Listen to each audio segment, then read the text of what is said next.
Okay, so ito po, balikan lang natin panandalian, ano, yung hamon ninyo ng suntukan, yung, yung pagbo-boxing. Kahit nga si Pangulong BBM natuwa doon yan.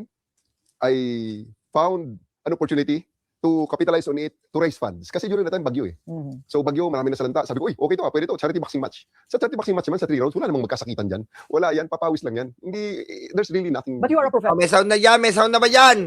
Press 1, may sound na ba yan, oy? May sound na ba yan? Meron na. Narinig nyo na ba si General Torre? Attention! Okay na, naririnig nyo na ba yan? Oh, yan. Okay, good! Let's go! Professional boxer. Hindi, Hindi? hindi ko professional boxer ako, hindi na ako nagpulis. Diba? For once. Nag-manufacture the second na ako. Kaya Sana nga. kung- Ano, wala kayong formal training? Wala ko lang. As in, Oh, wala palang formal training. Basta, didiwag-diwag kang bakla ka eh. Basta, wag kang didiwag-diwag. Oh, wala. Oh, wag kang didiwag-diwag, basta. Aray ko.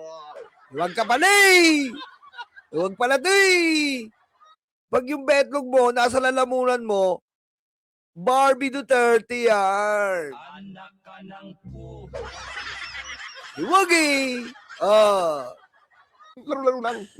Laro-laro lang. Oo. So, the same na yung nanghabon, nakita natin, nagpo-post din ng video na naglalaro rin siya. Ayun. So, on my part, nakita ko, uy, ito maganda to, magandang opportunity to na mag-raise ng funds. So, I called the challenge. Unfortunately, ang Araneta, hindi ako, si Tony Mardo, tinawagan ko, sabi niya, kamalas mo naman, merong K-pop concert, K-pop concert. kinagabihan. Oo. So, we look for an alternate area.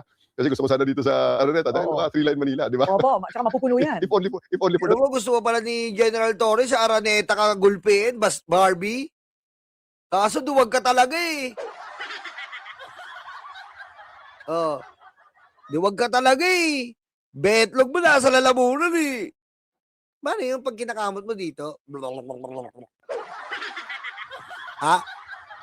Barbie, pag kinakamot mo yung betlog mo, paano yung ganyan? Anak ka ng po.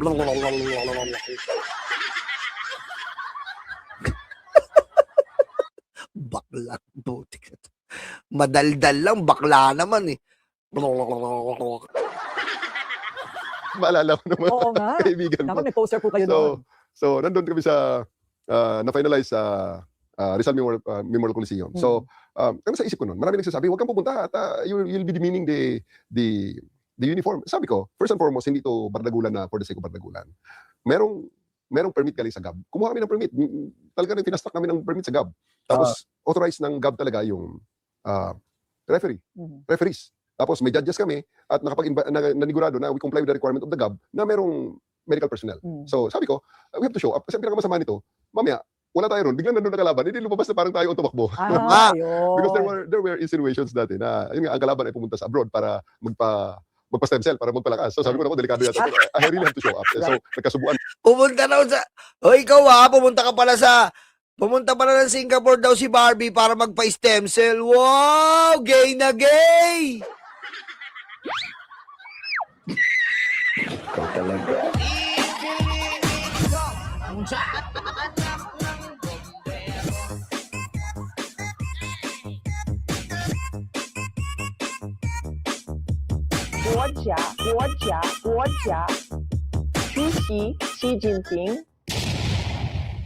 Barbie, gay na gay si General Torre nagsabi, baste, pumunta ka pala sa Singapore pag-opera ka, gay na gay. Gay na gay, men. Respeto po sa mga gay pero yung mga gay kasi na iba diyan na responsable sa pamilya, saludo sa inyo. Saludo po sa inyo, nirerespeto namin kayo. Pero yung mga gay na katulad ni Baste, na tumatakbo sa kanyang amon, na siya ang naghahamon, tapos biglang tatakbo sa Singapore para magpa-opera, nagpadede. Ito naman, Baste, nagpadede ka raw yata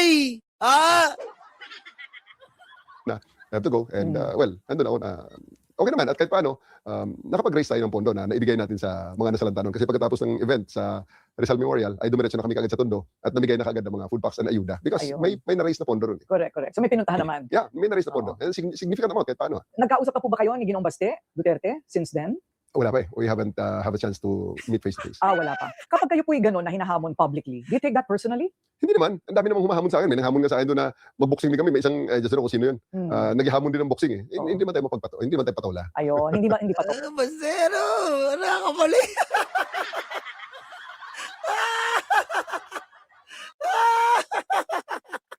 Kawawa naman itong baklang to. Aray ko. Diwag ang putik. Wala, correct. Kasi bihira lang po yung ganyan na nananahimik. Yeah. Oo, nananahimik. Marami pong mga nag-isip na baka talagang bumaklas na kayo kay PBBM Oh. or that you just left the service, period. Oh, ito na hinihintay nyo. Bumaklas na ba si General Torre kay BBM? Patay na. Patay na. O, paano ba yan? Pag sinabi ni General Torre, oo, wala na to, tablayin na natin to. Diba? Tingin nyo. Tablayin ko to. Kayo, anong tingin nyo? Tablayin na natin to pag talagang bumaklas na to. Ako, tatablayin ko to. Kahit idol ko to. Siyempre, mas importante ang Pangulo. Tablayin ko talaga to. Oh. Diba? Kayo. Aray ko. Diba? Pakinggan natin. But you're not the type. You know, among the options now, PBBM is the best. Di ba? Uy! Sige nga, what are the other options that we are faced with? Di ba? So, the Grabe president, naman, oh. Tignan niyo po. Among the options now, PBBM is the best. Yan ang best friend ni PBBM. Di ba? Totoo naman po sinabi ni General Torre. Sa sitwasyon natin ngayon, si BBM po ang the best. Si BBM po talaga nagtatrabaho. Si BBM lang po ang nasa ating mahihirap na nagbibigay hustisya para sa taong bayan. Kaya wala pong bumabaliktad eh. Bumabaliktad lang yung mga luga. Diba? Wala pong bumabaliktad ngayon. Kasi nga po, kung bumaligtad sila at si Sara ang namuno, wala nang Pilipinas, sabi ko sa inyo. Nasa puwetan tayo ng China, sunod tayo ng sunod. Pati yung mga Duterte Black, papayag yan na mapunta tayo sa China. Yan pang mga yan, kita nyo? Yung isa nga dyan, si Piluca, nung sabi, walang West Philippine Sea. Oh. Anong sabi ni Robin? Huwag natin awayin ng China, i-kiss natin sa lips. Aray ko. Oh. Kaya po, wala pong ibang option ngayon. Si BBM ang the best. At saka the best talaga. Kita nyo po ang ginawa niyang accomplishment. Sino mag-aakalang ikulong mo ang betlong ni Digong, ang kurduroy na betlong ni Digong sa ICC? Aray ko. Oh. Ngayon, inaarang ni Digong ang ilalabas na medical record ng ICC. Dahil doon sa medical record, ayon sa ating mga source, ay maayos si Digong. Maayos na maayos. Matino ang pag-uutak. Pero pinapalabas ni Kapman na mahina, hindi ma-recognize, hindi makaalala. Oh, yun ang pinapalabas nila ngayon, nila Kapman. Pero sa medical na hawak ng ICC, maayos si Digong. Pwede siyang umarap sa hearing. Kaso ayaw niya. Bakit? Kasi nga makikita na ang kahihiyan. Makikita na ang kahihiyan sa buong mundo na ang isang tarantadong presidente na mamamatay tao, pinakulong ni BBM. Oo. Pag lumabas si Digong sa hearing, mga DDS, para kayong kumakain ng tae. Ha? Para kayong pinapakain namin ng tae every day. Kasi yung presidente nyo, na ginawa niyong santo de karton de demonyo, pinakulong ng aming presidenteng Bongbong Marcos. At sampal yon at pagsubo yon ng tae namin sa inyo every day. Patayin mo si BBM, no joke.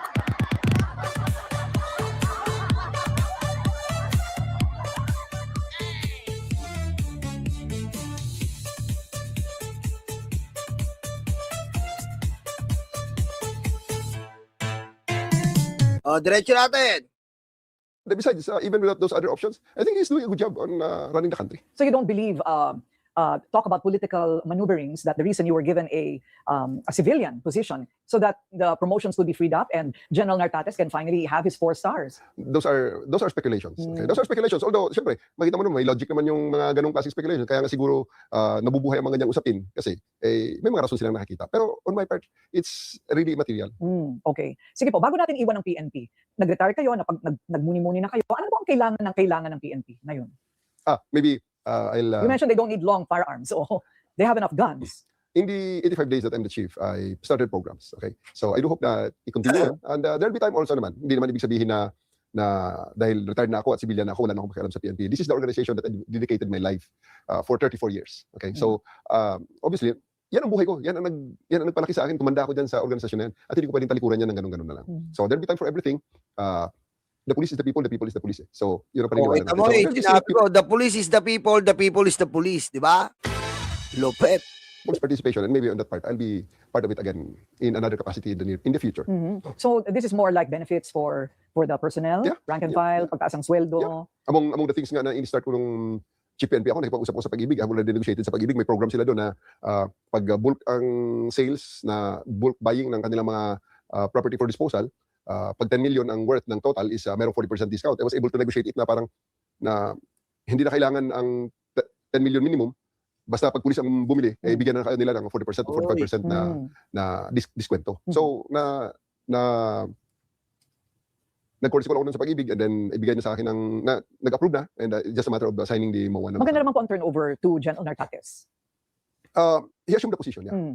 But you did not have a chance to Walang turnover. walang turnover. Yeah. I just I left the see. office kasi nga may... Ayan na. Maayos po ang maayos po. Assume the position. Ayos na po. Yung wag na natin bigyan ng kulay, okay? Kasi po kailangan natin mag-move on. Kung pagbabanggain natin to, General Torre na nasa MMDA na, General Nartates na nasa PNP chief, wala pong mangyayari. Kawawa po ang ating Pangulo, okay? It is what it is. Diba? So, let's go. Quietly, let's go and let the other guy assume the position. Sa mga panahong ito, madalas pong pag-usapan, lalo na bago po magkapaskuhan, yung mga rally na nangyayari. At sabi nga nila, wala pang tipping point kasi you will need the military, you will need the AFP, the police to be in unison. Ano po ang inyong sariling pakiramdam dito po sa PNP or sa kabuuan ng AFP regarding their support for the president? Well, hindi naman natinag ang support ng uniformed services sa ating presidente. Ilan ang dumaan ng mga rally at wala namang nagsabi doon na ayaw na sa presidente. Hindi, walang ganun. So, I believe na solid ang suporta ng uniformed services sa presidente because at the end of the day, the uniformed services will always be apolitical. Ideally, apolitical talaga. Let the civilians and the civil authorities talk among themselves kung paano ang governance ng bansa. Generally, you think the morale of the PNP is high? Yes, ngayon naman, I think it's okay. We're here. Okay. So, habang kayo po'y retired, ano-ano po mga na-offer sa inyong mga posisyon? Pinagpilian po ba ninyo yan? O parang ito, o baka naman ito ang gusto mo? Executive privilege. Executive privilege. Executive privilege because it's between me and the appointing authority. Ayun. Yan paborito talaga, paborito ni BBM. Executive privilege.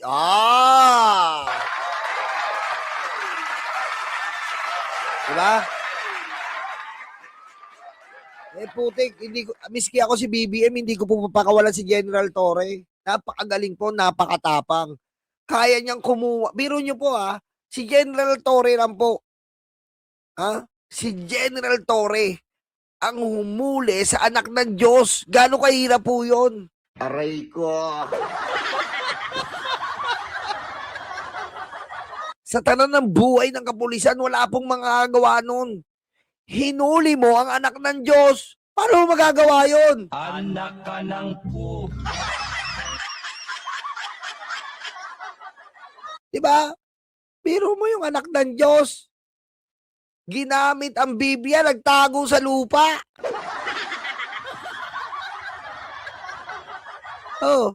Sino makakagawa noon? Sige nga, walang makakaulit noon. General Torre lang. Si General Torre lang. Anak ng Diyos, pero mo. Nahuli sa ilalim ng lupa. Nagdi-delay pa.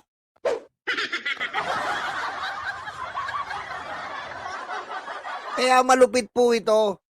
kaya binigyan siya ng, nagsasabi po na pinabayaan ng Pangulo. No, meron po siyang executive privilege. Meron talaga siyang nakalaan. Siya po ang namili. Siya po ang namili ng pwesto ngayon. Bakit? Karapat-dapat ba? Karapat-dapat siya dahil ito po, ang isang tao na may paninindigan. Ang isang tao may dignidad at prinsipyo. Kaya, binigyan siya ng executive privilege. Go. Okay. There are talks, nag-uusap kami ng presidente, and it's Mhm. really an executive privilege. Okay. So, So, kita mo, nag-usap daw sila ng BBM. Oh, so the MMDA it is, no? So, ano bang mga yung mga sakop po ng MMDA? Kasi ang dami naming reklamo eh. eto na po. Eto na po ang abangan nyo. Importante po ito. Tinatawanan nila ang MMDA na pwesisyon ni General Torre. Ano ba gagawin ni General Torre? Pakinggan nyo. Yari ngayon ng mga flood control. Sabi sa inyo. Sabi ko sa inyo. Oh, sabi ko sa inyo, yan ang gagawin ni General Torre. Siya ngayon ang magmamando sa flood control within Metro Manila. Yari pa rin. Oh, Gusto lang namin masigurado Kinabahan na, ang dami na, hindi naman Kinabahan lalabas ako. lahat ngayon, hindi lahat ngayon lalabas. Pero napakalaki po ng sakop ha. Merong traffic, merong Yeah. flood control, basura, public safety, coordination and planning, urban renewal. What is urban renewal? Among the many things that MMDA is doing, nakita nyo, may greening kami, may mga, we're trying to reduce the urban blight.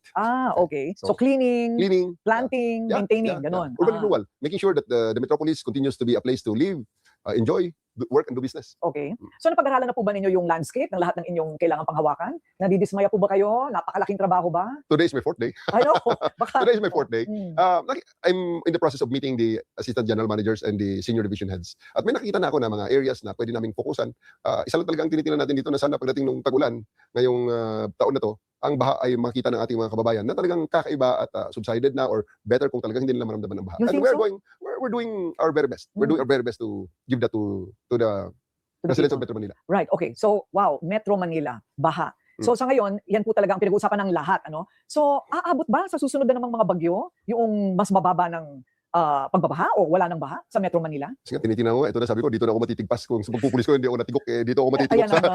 sa mura ng ating mga Hindi ba kababayan. kayo natatakot? Pag oras na sila ay nalunod ng, kaya ayoko nga mga ako ng todo-todo. Ayun. Pero we're doing our very best. Dahil, we are in the process of examining the data. Kailangan data-driven ang data-driven ang magiging decision. So, at isa pa, kailangan ang coordination between the LGU and the MMDA should always be paramount. Sapagkat hindi ito kaya ng oo, malaki ang sakop ni General Torre ngayon.